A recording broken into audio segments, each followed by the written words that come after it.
जोहार संगवारी हो।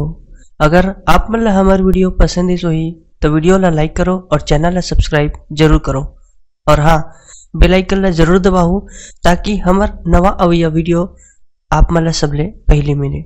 जय जोहार, जय छत्तीसगढ़।